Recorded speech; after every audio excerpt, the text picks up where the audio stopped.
Dialogando con el doctor Joselman Mirabal, teólogo, escritor, maestro y exégeta bíblico. Dialogando con el doctor Joselman Mirabal. Muy bien, esto es Dialogando con el doctor Joselman Mirabal y el invitado mío de hoy es una persona que yo estimo bastante. Es un catedrático universitario de grado y de posgrado a la Universidad Nacional Evangélica, Universidad Nuestro Pacto Internacional UNPI, Universidad Bíblica Internacional y un montón de seminarios a los cuales pues le da servicio en cuanto a lo que tiene que ver con la teología y múltiples materias que él sabe trabajar. Estamos hablando del doctor Felipe Rincón Vázquez, uno de los pocos en la República Dominicana con postdoctorado en administración eclesiástica, pero tiene su doctorado en ciencias bíblicas, maestría en planeamiento educativo, especialista en investigación científica, en administración de iglesia, en espiritualidad, licenciado en derecho, en fin, y ha escrito varios libros, de los cuales algunos me ha tocado la oportunidad de verlo, y definitivamente tenemos en el doctor Felipe Rincón no solamente un maestro de maestros de diferentes generaciones, cientos de hombres y mujeres de diferentes perfiles han sido formados, han pasado por las aulas de este distinguido profesor. Bienvenido, Felipe, qué bueno tenerlo por acá. Gracias, igualmente, un placer. Bueno, el día de hoy tenemos un tema muy interesante que es el tema de la gramática bíblica. ¿Cómo aplicar la gramática a la Biblia? Bueno, nosotros sabemos que en términos básicos la gramática es el estudio de las reglas y principios que regulan el uso de las lenguas y la organización de las palabras dentro de una oración. También se denomina así el conjunto de reglas y principios que gobiernan el uso de un lenguaje determinado, así como cada lenguaje tiene su gramática. En ese sentido, entonces, podemos decir que la gramática bíblica consiste en el estudio general, aunque no exhaustivo, ¿verdad?, de la gramática española aplicada a la Biblia, poniendo énfasis en la morfología, en la sintaxis y otros aspectos. El objetivo principal, naturalmente, es proveer la capacidad de identificar dentro de la Biblia los diferentes clases de palabras y la relación que guardan entre sí. Ahora bien, profesor, según su experiencia, ¿qué importancia entonces tiene conocer la gramática española para interpretar la Biblia? Sí, gracias por la invitación. Fíjate, nosotros tenemos la revelación divina. Dios se ha revelado y por medio de esa revelación ha hablado a la humanidad. Resulta que esa revelación nosotros la tenemos en textos. Si tenemos la revelación en texto, entonces debemos conocer las técnicas para extraer la interpretación de esos textos. Y en nuestros casos tenemos la Biblia en español. Eso implica que el español es una serie de códigos, y para usted poder interpretar esos códigos necesita conocer de las reglas del español, las reglas gramaticales. Pero que en realidad la Biblia no se escribió en español, la Biblia se escribió en griego, hebreo y una parte en arameo. Y al pasarla incluso al español, ahí pasaron situaciones. Sí, lo importante es que existen métodos de traducciones, y entre esos métodos está el de la traducción dinámica, donde los traductores tratan de poner en nuestro idioma, en el idioma español, de acuerdo a las reglas del español, lo que entendieron los primeros escritores. Entonces, tomando en cuenta eso, para entender, debemos conocer el español. Naturalmente que si se pueden conocer los idiomas originales, es mejor, porque también los idiomas originales, el hebreo y el griego, tienen su gramática, y nosotros también aconsejamos tener un conocimiento básico de la gramática hebreo bíblico y griego bíblico. Porque la gramática española, desafortunadamente, muchos de nosotros que hablamos español y demás, carecemos de algunos aspectos básicos. Y ahorita vamos a ver cómo, con algunos ejemplos, ¿verdad?, cómo de alguna manera eso afecta. Ahora, ¿con qué frecuencia cree usted que se cometen errores de interpretación en la iglesia? ¿Puede entonces usted mencionar alguno? Sí, naturalmente, fíjese que yo soy docente de hebreo y de griego, de los idiomas bíblicos, y he observado que le es muy difícil aprender el idioma a los participantes, a los candidatos a teólogos, porque no conocen el español. Entonces, cuando nosotros le hablamos del verbo, cuando le hablamos de una conjunción, cuando le hablamos, si no lo conocen español, entonces no puede entenderlo en el idioma hebreo. Ahora bien, sí, es muy común, más de lo que preferíamos, decimos con tristeza que hay muchas doctrinas y enseñanzas que son fruto de una mala, no digo de una mala interpretación, sino de observación. ¿Por qué? Porque antes de interpretar un texto debemos observar qué es lo que dice el texto. Y hay doctrinas, dogmas que se caen antes de llegar a la interpretación, cuando nosotros nos detenemos en qué es lo que dice el texto. Ejemplo, ¿me pide? Sí. Primero, ejemplo. Un texto muy famoso de Juan capítulo 14, versículo 2, donde se predica mucho que Jesucristo fue a construir. O sea, que Cristo está preparando. Es una mentalidad de muchos creyentes que ahora Jesucristo está haciendo el papel de constructor, está construyendo lugares, moradas, donde vamos a vivir allá en el cielo. Si se lee el texto aplicando la gramática, el versículo, se observará que hay varias cláusulas, y esas cláusulas están unidas por una conjunción subordinante, lo que implica que hay cláusulas que son subordinadas a otras anteriores. Por ejemplo, en primer lugar se dice: en la casa de mi padre muchas moradas hay.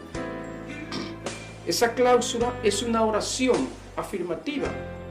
Existen en la casa de mi padre muchas moradas en el presente, tiempo presente. Luego dice: si así no fuera, y ahí es donde está, eso es una conjunción subordinante, porque va a subordinar lo que va a decir luego con la cláusula anterior. Si así no fuera, que yo les hubiese dicho, ¿qué les hubiese dicho? Voy pues a preparar lugar para vosotros.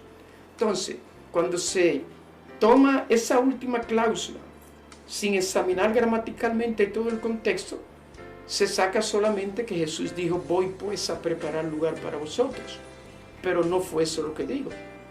Él dijo: en la casa de mi padre muchas moradas hay. Si no fuese así, es decir, si no hubiesen esas moradas preparadas, yo les hubiese dicho: voy pues a preparar lugar para vosotros. Hay un pasaje que se volvió coro en muchas iglesias: Marta quita la piedra. Usted Sí. ha tenido la oportunidad. ¿Qué nos dice sobre eso? Sí, también interpretación incorrecta por desconocer las reglas de puntuación gramatical. Porque cuando el texto dice quitad la piedra, tiene un punto. Con un punto indica que termina la idea de la oración. Luego empieza, después del punto dice Marta. Y entonces empieza la otra oración encabezada por Marta. Sé que eso es un problema de también desconocimiento. ¿Cómo cree usted entonces que afecta la armonía y la eficacia de la misión de la iglesia la no aplicación de la gramática bíblica? ¿Cómo le afecta? Lo afecta grandemente porque la aplicación viene siendo la tercera etapa o el tercer paso de la exégesis o de la extracción de la enseñanza de un texto. El primer paso es observar cuidadosamente qué dice el texto. El segundo paso es preguntar y responder qué enseña el texto. Y luego en el tercer paso es que viene la aplicación. Entonces, en la misión de la iglesia estamos haciendo muchas aplicaciones que no están sustentadas en lo que dice el texto y lo que enseña el texto.